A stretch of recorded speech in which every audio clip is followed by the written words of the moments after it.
Hi Copites, welcome to Copites of Anfield. In this video I just want to do the player ratings from last night's game against AC Milan. This done with This is Anfield.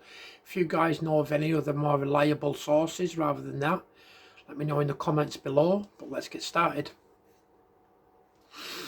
Right, so we'll start off with Alisson, of course. So Alisson got rated 6 out of 10. There was not much he could do for the opener, and then he spent the rest of the match watching on from the best seat in the house. A poor pass straight to the opposition, reflective of his role as a spectator. Trent Alexander-Arnold, 7. A central figure in possession and the creative hub, and his well-weighted pass was inch perfect to claim his first assist of the season. Was dribbled past a handful of times, but it was his influence going the other way that was key to the Reds' success, with a game-high 4 chances created and 11 passes to the final third. Canate, 9. It was a dominant display from the Frenchman, hoovering up nicely at the back with 8 recoveries, 6 successive duels and 5 clearances as per FOTMob. Milan could not quite get the better of him, and there was no way he was going to be denied his first goal in 2.5 years, as he rose the highest to get Liverpool back on level terms. Virgil van Dijk, 7. The skipper was determined to open passing lanes. A couple may have forced the issue too much, but he was his usual asserted self in the back line. Extra points for roughing up Alvaro Morata. Saw his centre-back partner get on the score sheet and replied with, "Anything you can do, I can do better." Kostas Tsimikas, 6. A first start of the season, and it showed almost instantly as he committed to a header he could not win in the attacking half, leaving acres of space for Milan to attack and score the opener. He then dialed in, thankfully, making an important block on Morata and delivering the corner assist for Van Dijk. Ryan Gravenberch, 9. Man of the match. Yeah, I agree with that. I think he was man of the match as well. It is enjoyable to watch his work in tight spaces. He has incredibly fast feet, but against Milan also showed he can win the physical battle and track his runners. A big improvement on last season. The midfield struggled early on, but he was key in wrestling back control. He finished the night with 10 recoveries and 6 interceptions, the most of any player. Alexis McAllister, 8.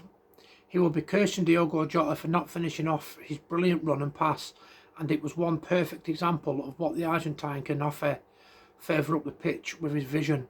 McAllister showed again what a cool head he has and that he can see things few others do. Dominic Szoboszlai, 7. The one thing you cannot deny with Szoboszlai is his work rate. He recovers the ground incredibly well and applies pressure on the opposition as he did here, but he can be frustrating in possession. Wayward passes and misreading his teammates' runs halt momentum and gives back possession. To his credit, Slot said his numbers need to go up, and he responded with his first goal of the campaign. Mohamed Salah, 7. Twice hit the crossbar in the first half. How's your luck? But that did not put a dampener on his night, as his contribution was beyond what he could do on the score sheet. We have heard a lot from Slot about his players winning duels, and maybe surprisingly to some, Salah won a fair share in Milan. 6 of his 7 contested, in fact. Cody Gakpo, 8. 4 substitute appearances later, and it was his first start of the season for Gakpo, who looked the best he has in quite some time. Dynamic, direct, and got his reward with an assist. Offered a valuable out ball on the left throughout. Won an important battle in the defensive third to set a shot on goal in motion at the other end, and provided a constant presence in and around the box, a performance we want to see more of. Diogo Jota 5. Jota is struggling to live up to the poacher tag, becoming more of a 50-50 man when in front of goal. He had to score from McAllister's layoff, but sent it well wide. A good save denied him in the second half, and without that scoreboard impact, the game largely passed him by, having ended his night on 68 minutes with 24 touches. So that's the first team. I'm not going to go over everything to do with the substitutes. I'll give you what they've given for ratings, but I'm not going to read the comments.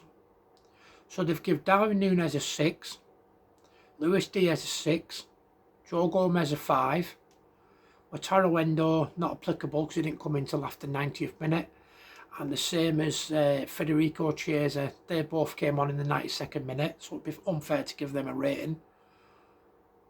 They've rated Arne Slot at 8. The birthday boy made 2 changes to his starting 11, fewer than any had hoped for, and one did not make the greatest first impression as his side conceded first for the second game in a row. Liverpool's response on this occasion was a lot more impressive, taking back control and quietening the crowd as the host enjoyed an explosive start. Once the Reds got back in the lead, it was never too hard to see them relinquishing it. It was never hard to see them relinquishing it, and Slot will have been delighted by what he saw from Gakpo on his maiden start. Would have expected him to utilise his bench earlier though, considering the game was won and any rest for key players is welcomed. No doubt a big relief to get 3 points on the board in his first Champions League. So yeah, this is Anfield's thoughts on the game. I would tend to agree with a lot of it. I did think Jota had a very, very quiet game. Salah unlucky with hitting the bar twice, but I thought it was an average game for him really. Who else did they give lows to? I think, to be fair, they were all fair. I thought Tsimikas was probably a 6 for me, not a 7, but it is what it is. But yeah, that's it for this video. Don't forget to subscribe and like and leave me a comment. And if you'd like to support the channel, I'll leave the links in my video description. That's it for now. Take it easy.